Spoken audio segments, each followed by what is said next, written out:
নমস্কার বন্ধুরা, নতুন ভিডিও নিয়ে আজকে আবার হাজির হয়েছি। আজকে দেখুন ইতু পুজোর শেষ দিন, অর্থাৎ এই যে গত অগ্রহায়ণ মাস গেল না, অগ্রহায়ণ মাসের শেষের দিনকে বাড়িতে আমাদের ইতু পালনী হচ্ছে। তা মেয়ে বউ মা সবাই ইতু পালনী করছে, তারা ছবি করেছে, আমি পরে এসে দেখলাম। বাহ, ছাদের মধ্যে ওপরে রান্না বান্না হচ্ছে। কি বলেন তো, রান্না আতপ চালের ভাত আর হচ্ছে এই শিম সিদ্ধ, বেগুন সিদ্ধ, এইসব সব সিদ্ধ, সন্দক লবণ, বেশ খেতে ভালোই মজা লাগে। এই যে উনুনে একদম চাল চাপিয়ে দেওয়া হয়েছে, এদিকে আমার মেয়ে রান্না করছে না, মানে সবজি ফবজি হোক কেটে ফেলছে। হ্যাঁ, পাশাপাশি আমার মা মশলা বাটছে, আবার কিছুক্ষণ পরে আবার আমার মাও মশলা বাটবে। তারপরে আবার মশলা কিছু না, ওই যে ডাল আছে না, ওই ডালটাকে বেটে এরকম সিদ্ধ করে, মানে গোল গোল করে সিদ্ধ করে মধ্যে দিয়ে দেয়। দেখেন মা শিলে ডাল বাটছে, এরপরে আবার আমার গিন্নিও বাড়বে একবার, তারপরে আবার মেয়েও বাড়বে, মানে এক শিলনোড়েতে তিনজনে বেটে ফেলে দিল আর কি। এদিকে কাঠের জারে এদিকে ভাত রান্না হচ্ছে। হ্যাঁ, আতপ চালের ভাত। এই যে আমার বড় মেয়ে তো না, বড় সাহেব, আজকে বড় সাহেব হচ্ছে ওই যে সব সবজি মবজি কেটে রেখে দিল আর কি। হ্যাঁ, তারপরে সব রেডি ফেডি হবে। তারপরে ওখানে আসলে বাড়ির ছাদে অনেকগুলো কাঠ ছিল, সেই কাঠগুলো তো জ্বালানি করে দিল আর কি, মানে কাঠগুলো তো নষ্ট হবে। হ্যাঁ, নষ্ট পুরনো কাঠ আর কি। মানে সব আসবাবপত্র ভাঙা কাঠ আর কি, সেগুলো দিয়েই জাল করে ভাতটা রান্না হয়ে গেল। রান্না এখনও হয়নি, চলছে রান্না, দেখা যাক কতক্ষণ ধরে রান্নাটা হয়। হ্যাঁ, এই যে এবার এখন দেখেন আমার বড় সাহেব বড় মেয়ে এখন ডাল বাটছে। মা কিছুক্ষণ বাটলো, আবার তারপরে বড় সাহেব বাটলো, এরপরে আবার দেখবেন আমার মিসেসও বাটতে আসবে। এই যে মা ভাতটা দেখে নিচ্ছে একটুখানি। এটা তো আমাদের বাড়ির ছাদ। বাড়ির ছাদের মধ্যে এই দেখো আমার সামনে বাড়ি, এই যে মঞ্জু পিসি ছাদ এটা। হ্যাঁ, আশেপাশে বাড়ির ছাদ দেখা যাচ্ছে। হ্যাঁ, এটা উপরে আমাদের বাড়ির ছাদের ওপর সব কিছু ব্যবস্থা ভালো লাগে বেশ। শীতকালে বনভোজন লাগে, এদিকে পাশাপাশি ইতু পালনটাও হয়। এটা বাড়ির চারিদিকে, এই যে বাড়ির সামনে ওই যে আমার গিন্নি হেঁটে আসছে, কোথায় গিয়েছিল মনে হয় খেজুরের গুড় আনতে গেছিলো, বুঝলেন তো। এই খেজুরের গুড় না কী সব আনতে খেতে হয় আর কি, কলা খেতে হয়, সেসব নিয়ে এইসব রেডি হচ্ছে আর কি। দেখুন ভিডিওটা।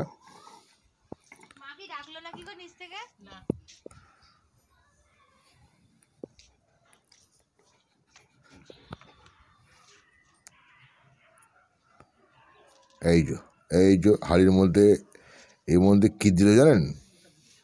শিম বেগুন তো দিলই, আবার মূলোও দিল, মানে মূলো সিদ্ধ দিয়ে আতপ চালের ভাত। এই যে আমার গিন্নি চলে এসছে। গিন্নি কি দোকানে কি আনতে গিয়েছিল। হ্যাঁ, এবার গিন্নি বসেও একটু ডাল বাটবে।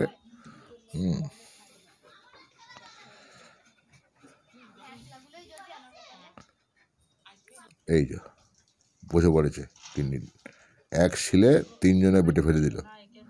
হ্যাঁ, আসলে ডালটা বেটে ডালটাকে এরকম মুঠো মুঠো করে নিয়ে ওই ভাতের মধ্যে দিয়ে দেয়, বেশ ভালো লাগে খেতে, ভালো লাগে, খারাপ লাগে না। এদিকে পাশে স্টোভেও হচ্ছে। দেখা যাক কি হয়, দেখতে থাকুন ভিডিওটা আপনারা। অবশ্যই এই ভিডিওটা কিন্তু আমি কিন্তু গিম্বেলে করছি। হ্যাঁ, মোবাইল গিম্বেলে করছি, এবং এই গিম্বেলটা আমাদের একজন কৃষ্ণগড়েরই একজন আমার পরিচিত এক দাদা, তার নামও অনুপ। সে আমাকে গিফট করেছে, তাই গিম্বেলটা তার বাড়িতে পড়েছিল, সেই গিম্বেল দিয়ে প্রথম ভিডিওটা করলাম আর কি। দেখেন রান্না হয়ে গেছে। হ্যাঁ, এই যে কলা পাতা আনতে হয়, কলা পাতা পাশের বাড়ি থেকে কেটে নিয়ে আনা হয়েছিল, এবং সেই কলা পাতাই করে বেড়ে দেওয়া হচ্ছে। এটা সবাই মিলে একসাথে বসবো। এই যে আমার ছোটো মেয়ে, মানে দুই মেয়ে, স্ত্রী এবং মা এবং আমি একসাথেই সব খেতে বসবো আর কি। এর একটা ইন্টারেস্ট জিনিস আছে, খেতে বসার সময় কোনো কথা বলা যাবে না, কোনো কথা বলতে নেই, না কথা বলে সব খেয়ে নিতে হবে। এই সব একটু ঘি থাকে, সন্দক লবণ থাকে, সব রকম সিদ্ধ থাকে। আর পাশে একটু কলা, একটু পাকা কলা দেবে, আর হচ্ছে ওই খেজুরে গুড় দেবে, আর একটু দুধ দেবে লাস্টে, ওটা লাস্টে খেয়ে উঠতে হয়।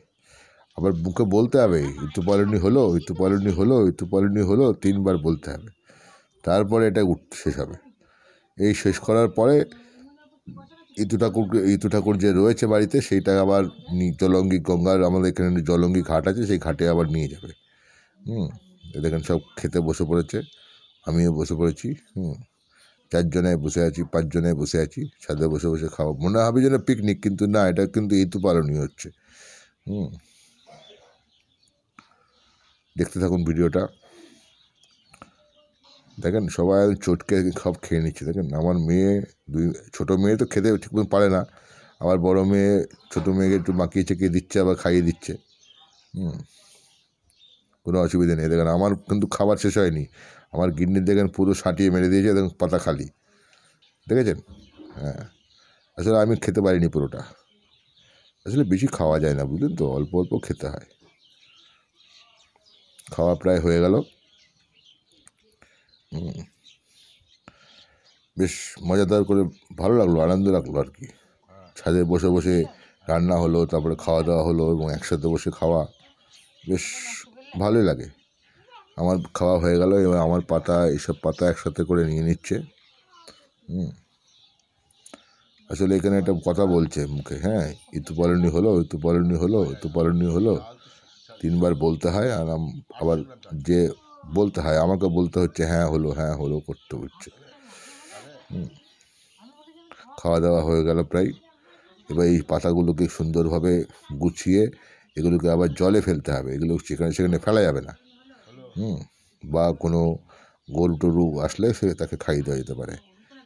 নানান কিছু ব্যাপার থাকে আর কি, পুজো আচ্ছার ব্যাপার তো, সেই সব পুজো আচ্ছার নিয়মগুলো করতে হয় আর কি। এই যেসব এখনও বসে আছে, আসলে এখনও বাকি আছে, তো ওই জন্য বসে আছে আর কি। প্রত্যেকের একসাথে খেয়ে উঠতে হয় আর কি। খেতেও বসতে হয় একসাথে, এবং একসাথেই উঠতে হয়।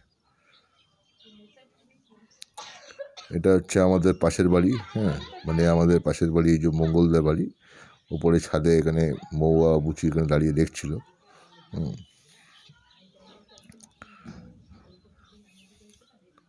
সুন্দরভাবে প্রোগ্রামটা আমাদের শেষ হলো প্রায়। এটা হচ্ছে আমাদের বাড়ির সামনের রাস্তাটা।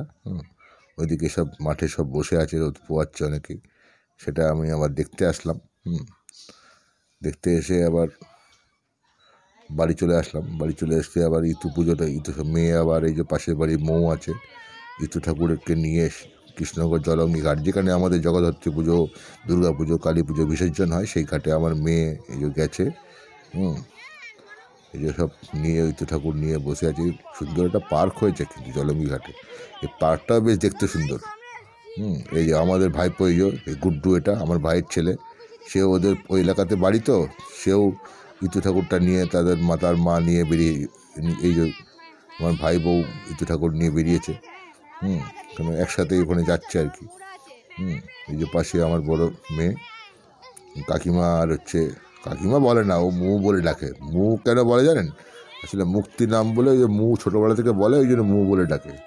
এই যে বিসর্জন প্রায় হয়ে গেল। তাহলে কেমন লাগলো ভিডিওটা অবশ্যই বলবেন। হ্যাঁ, ভালো লাগলে লাইক, শেয়ার, কমেন্ট করবেন। আর সাবস্ক্রাইব যারা করেননি তারা সাবস্ক্রাইব করবেন। নতুন ভিডিও নিয়ে আবার আসছি। Thank you.